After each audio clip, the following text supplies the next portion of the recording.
The ALF cast smiled for 4 seasons while a puppet stole every laugh. Behind the laugh track, one episode took 25 hours to shoot. 6 members of that family are gone now. One of them died alone in a parking lot, holding his service dog.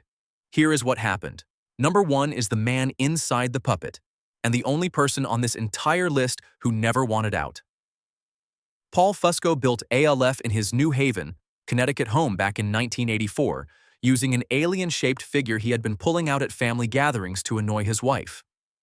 He took the puppet to Bernie Brillstein, who introduced him to writer Tom Patchett, and the 3 of them walked into NBC's Brandon Tartikoff with a pitch about a wisecracking creature from a planet called Melmac. Tartikoff said yes. 4 seasons later, that same NBC executive admitted privately he had made a mistake by canceling the show in 1990. By then, Fusco had stopped listening to the network. He never stopped voicing the puppet. He took ALF onto Mr. Robot in 2016, onto Young Sheldon, into Ryan Reynolds' Maximum Effort channel in 2023, and into a Shout Factory commentary series called ALF on ALF the same year, where he sat with Tom Patchett and re-watched old episodes through the puppet's eyes. When ABC made the 1996 reunion film, Project ALF, Fusco was the only original principal who agreed to participate. None of the human cast came back. The alien still showed up. He has been married to his wife Linda since October of 1978, longer than ALF has existed, and they have 1 son. At 73, Fusco lives in the Los Angeles area, still doing the voice, still visiting conventions, still operating the puppet at appearances. The 4 lead actors who worked alongside him called the set joyless and walked away the minute they could. Fusco never put the alien down. The man who built ALF is the only one of the 11 principal performers who refused to let the puppet die. 40 years in, that puppet is still talking, and the man whose hand made him talk is still right there beside him. 2 takes us to Willie Tanner, the dad, and the actor who hated this show more than anyone else who worked on it. Max Wright was a Tony-nominated stage performer when ALF found him in 1986. He had been in the original 1968 Broadway production of The Great White Hope, alongside James Earl Jones. He had taken supporting roles in Bob Fosse's All That Jazz and Warren Beatty's Reds. Wright had played Dr. Joseph Mengele in a 1980 television movie about Auschwitz called Playing for Time. He had a regular role on Aftermath and on Buffalo Bill, and he appeared in the Stephen King miniseries adaptation of The Stand. Then, he was hired to play the straight man to a furry alien who ate cats. Wright told People magazine in 2000 the role was, in his words, hard work and very grim. He said he was hugely eager to have it over with. His co-star Anne Shadeen described his last day on set this way. There was 1 take, Max walked off, went to his dressing room, packed his bags, walked to his car, and disappeared. Nobody had to call wrap. Nobody said goodbye because there was nothing to say goodbye to. Comedian Artie Lang, who later worked with Wright on The Norm Show, said that during season 4, Wright had become so undone that he physically attacked the puppet on set, screaming at the producers, "Put us all on sticks. We are all puppets." They had to pull him off ALF. Wright returned to Broadway in 1998 and earned his Tony nomination for Anton Chekhov's Ivanov, opposite Kevin Kline. He worked steadily after the show as the manager of Central Perk in the early seasons of Friends, and as Norm Macdonald's boss on the ABC sitcom Norm. He had married his wife Linda Oiberondo back in 1965. They had 2 children, Ben and Daisy. The marriage lasted 52 years, until Linda died of breast cancer in 2017. Wright followed her on June 26, 2019, at his home in Hermosa Beach, California, at 75. The cause was lymphoma, first diagnosed in 1995, in remission for 2 decades, and quietly returned. He fought the disease for 24 years. Willie Tanner spent 4 years on television playing the patient, exasperated father of a sitcom family. The actor inside that role was a Chekhov scholar who hated every minute of it, and who got the last word 8 years after the show ended, in front of a Broadway audience that watched him remember who he had always been. 3 is the woman across the kitchen table from him. Anne Shadeen was 37 when she was cast as Kate Tanner, Willie's wife. She had grown up on a farm outside Gresham, Oregon, hiding under the dining room table to listen to adult conversations, so withdrawn that her mother enrolled her in drama classes specifically to draw her out. Her first professional job was performing with a dinner theater on the island of Kauai. By the time ALF came calling, she had paid years of dues on Three's Company, Emergency and Cheers, where she played a woman named Emily Phillips opposite Ted Danson in Season 2. Her real life was already steady. In 1972, Shadeen met a talent agent named Christopher Barrett during a stage play. They started dating. 10 years to the day after their first date, in 1982, they got married. They have one daughter, Taylor, born in 1989, the same year Shadeen's pregnancy was written into ALF, as Kate Tanner's son, Eric. Shadeen and Barrett are 44 years in. The 1988 Kids' Choice Awards nominated her as Favorite TV Actress. When People magazine asked the cast to look back in 2000, she gave the most honest interview anyone connected to this show has ever given. She said there was no joy on the set. She called it a technical nightmare, extremely slow, hot, and tedious. She said some of the actors in the cast had difficult personalities and that the whole thing was a big dysfunctional family. She added that it was astonishing the show really was wonderful, and that word never got out what a mess the set really was. Shadeen did not return for the 1996 reunion film. Her last acting credit was a 2014 episode of Tiny Nuts. In 2019, she became an ambassador for a charity called Holiday Heroes. Today, she is 77, living in the Los Angeles area, an antique collector who occasionally coaches comedy actors part-time and serves on the board of the Ventura County Theater Guild. She has not made a public statement about any of her dead castmates. The mother on the most chaotic sitcom set of the 1980s was the only cast member who ever named what the chaos felt like.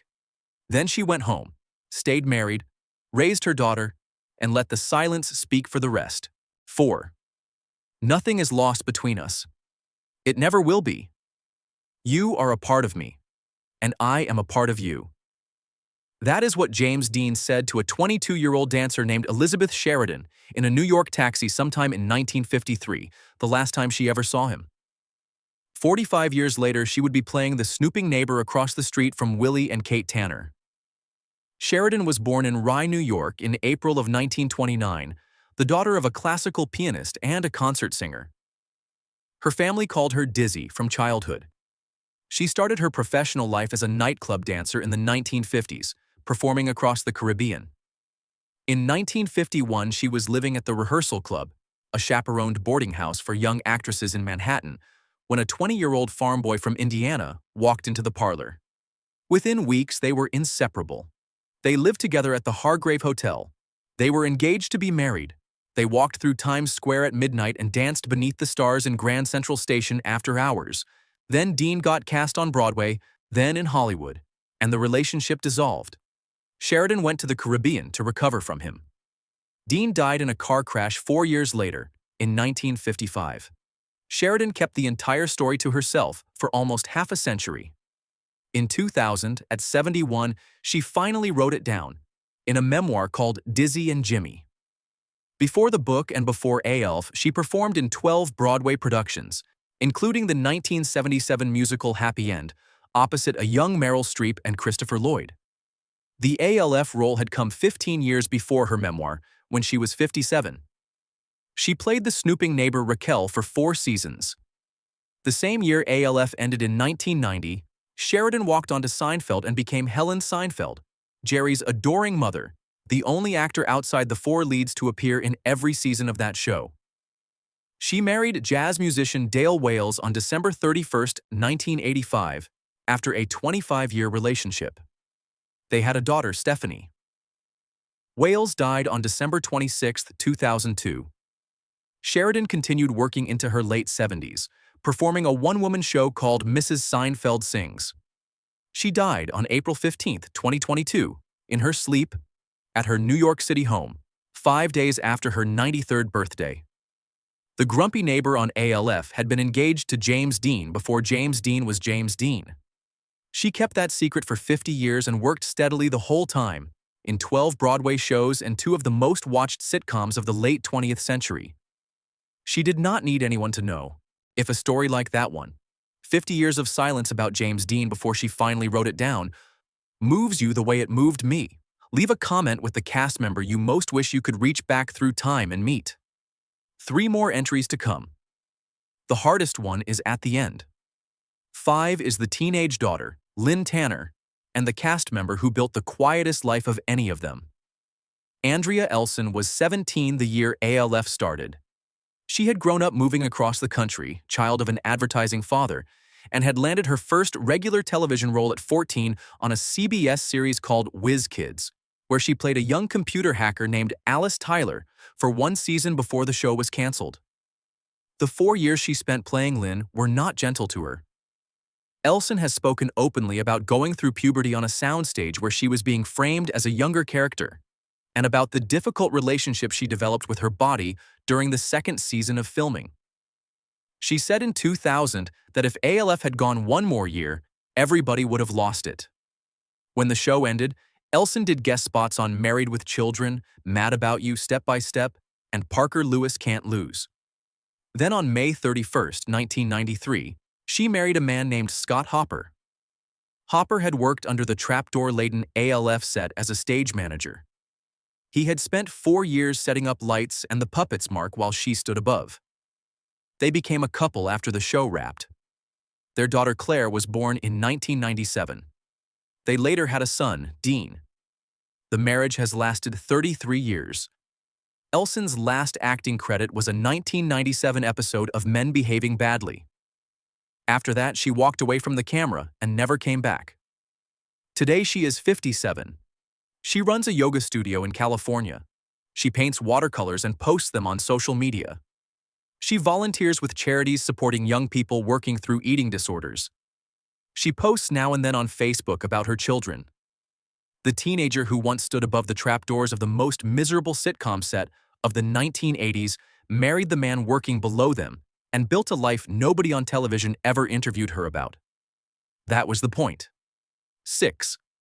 In May of 2015, a woman named Ann Mira died in Manhattan at 85. She had been living at the Hebrew Home for the Aged after a series of strokes. The family said it was natural causes. Mira had appeared on ALF for 9 episodes between 1987 and 1989 as Dorothy Halligan, Kate Tanner's mother. Those 9 episodes were one tiny corner of one of the most decorated comedy careers of the 20th century. Mira had been a working comedian since 1953, the year she met a young actor named Jerry Stiller in Manhattan and married him the following year. They formed a comedy team called Stiller and Mira, became regulars on The Ed Sullivan Show with 36 appearances, recorded hit albums, and were the most famous married comedy couple since Burns and Allen. In 1970, after 15 years as a professional duo, they broke up the act because, as she told People in 1977, she did not know where the act ended and her marriage began. The split saved the marriage. The marriage lasted 61 years. They had 2 children, an actress daughter named Amy and a son named Ben Stiller. Mira starred in her own short-lived 1975 CBS series Kate McShane, which earned her an Emmy nomination, and joined Archie Bunker's place from 1979 to 1982 as bar cook Veronica Rooney. From 1999 to 2007, she guest-starred on The King of Queens opposite her real-life husband, who played Arthur Spooner. She played Sister Mary Brady on Sex and the City and reprised the role in the 2008 film. Mira wrote the comedy Afterplay, which ran off-Broadway. She earned 4 Emmy nominations and a Tony nomination across her career. She won a Writers Guild Award for co-writing the 1983 television movie The Other Woman. Mira was teaching scene study classes at HB Studio up until the year she died. The family statement called Jerry her husband and partner in life. The grandmother on ALF was the woman who taught Ben Stiller how to walk into a room. Half the comedians of the next generation owe her a thank you note. The other half do not yet know they owe her one. If you have made it this far into the video, hit subscribe.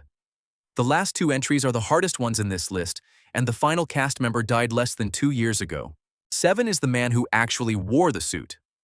Whenever ALF stood up and walked across the kitchen floor on his own 2 feet, that was Mihaly Masaros, Michu, inside the costume, with no lines and, until 1990, no on-screen credit. Masaros was born in a small village outside Budapest, Hungary, in October of 1939, the 7th of 9 siblings. He stood 2 feet 9 inches tall. He weighed 25 pounds. He attended a school of circus arts as a child and was performing in the ring by age 9, 2 or 3 shows a day, 5 days a week. In 1973, Ringling Brothers and Barnum and Bailey hired him and billed him as the smallest man in the world. He performed for Presidents Jimmy Carter and Ronald Reagan. He became close friends with Michael Jackson, who saw him perform in the Ringling tents and pulled him into a Pepsi commercial. Masaros was a frequent visitor to Jackson's Neverland Ranch in the years that followed. The town of Hawthorne, California named the shortest street in town Michu Lane in his honor. ALF hired him in 1986 to wear the full-body costume in scenes where the puppet had to walk. He had no dialogue. The costume was unbearably hot. After 2 seasons, the production let him go and switched to mechanical effects. Masaros said in an interview years later that the producer just did not like him, and that he could feel the firing coming for months before it landed. He kept getting residuals from his appearances in the show's opening credits, but he never got the big one. On June 12, 2016, after a stroke at home in Hawthorne, Masaros died at Providence Little Company of Mary Medical Center in Torrance, California, at 76. His remains were placed on display at a small Los Angeles museum called the Dearly Departed Tours and Artifact Museum, alongside items from his career. The museum closed in 2021, and his ashes had nowhere to go. In September of 2023, a crowdfunding campaign organized by author and historian Scott Michaels raised the money to bury him properly. He was finally interred at Valhalla Memorial Park in North Hollywood in April of 2024, almost 8 years after he died. The man who put the body inside ALF had performed for 2 American presidents and was friends with Michael Jackson, and he had to wait nearly a decade for a real grave. The puppet outlived him. His Wikipedia page still calls him uncredited. 8, and last, is the little boy. Brian Tanner, the youngest member of the Tanner family, and the cast member who died in the cruelest way of any of them. Benjamin Gregory Hertzberg, professionally Benji Gregory, was born in May of 1978 in Los Angeles. He was 8 when ALF cast him as Brian, the youngest Tanner. He was the kid who became the alien's actual best friend. Gregory had a quality rare among child actors of his generation. When ALF talked, his eyes went to the puppet's eyes, never to the marks on the floor. He carried the show's heart in scenes the adults around him refused to enjoy. After ALF ended in 1990, Gregory did some voice work on the Back to the Future animated series, on the Pound Puppies cartoons, and in the 1993 feature film Once Upon a Forest. Then he stopped. In 2003, at 25, he enlisted in the United States Navy. He graduated as an aerographer's mate, the Navy's specialty in meteorology and oceanography. He read the sky for sailors. In 2005, he received an honorable medical discharge and quietly moved to Arizona, away from Hollywood, where his family later disclosed he had been struggling for years with depression, bipolar disorder, and a sleep disorder that kept him awake for days at a time. On the evening of June 12, 2024, Gregory drove to a Chase Bank parking lot in Peoria, Arizona, to deposit residual checks he had found in his vehicle. The Phoenix area was in the middle of a heat wave. The high that day was 108 degrees. The high the next day was 111. He never got out of the car. He fell asleep behind the wheel with his service dog Hans on the passenger seat beside him. They both died of vehicular heat stroke. He was 46. He was found on June 13th. His sister Rebecca Hertzberg Pfaffinger wrote on Facebook the next week that Ben was a great son, brother, and uncle, that he was fun to be around and made them laugh quite often. The family asked for donations in his name to the Actors Equity Foundation, or the ASPCA, the 2 causes he would have wanted.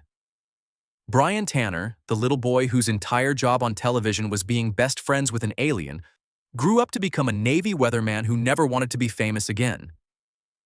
He just wanted his service dog beside him and a chance to deposit a check in peace. The Arizona heat took both of them, in the same car, on the same afternoon. 6 gone. 5 still here. The puppet is still talking, and somewhere in a downtown Los Angeles bank parking lot, the heat keeps rising every June.